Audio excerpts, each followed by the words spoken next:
Hello दोस्तों, नमस्ते प्रणाम। हम किरण शर्मा, हम मंजू शर्मा अपना चैनल पर स्वागत कर छी। नमस्ते प्रणाम जते दाई माई दीदी भाईजी चाची बहन भैया छै सब गोटन के प्रणाम कर छै। सब गोटन एनाते प्यार आशीर्वाद देत रहबे, आगा बढ़त रहबे। अहाँ सब को तो प्यार आशीर्वाद हमरा बहुते मिल रहल है, तो बहुते खुश छी।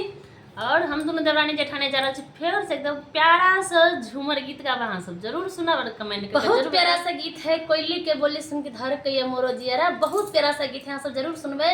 अखन झूमर के टाइम छै, झूमर बहुत नीक की कहू, गर्मी से तो हाल बेहाल भ गेली।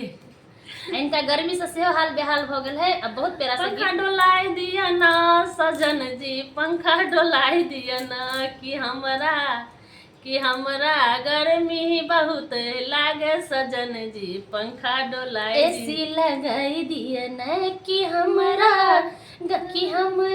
गर्मी बहुत लागे सजन जी, कूलर मंगाई दिया ना। इनका बात में नहीं रहो। बहुत प्यारा सा गीत है झूमर, इनका बात में हाँ सब नहीं रहो। बहुत प्यारा सा गीत है, सब जरूर सुनो, जरूर कमेंट करो। झूमर गीत अहाँ सब जरूर सुनू और प्यार आशीर्वाद जरूर दो और जरूर आगा बढ़ाए। अहाँ सबके आशीर्वाद प्यार से तो बढ़बे करो और जहिना सपोर्ट करे तहिना हमेशा करते रहो।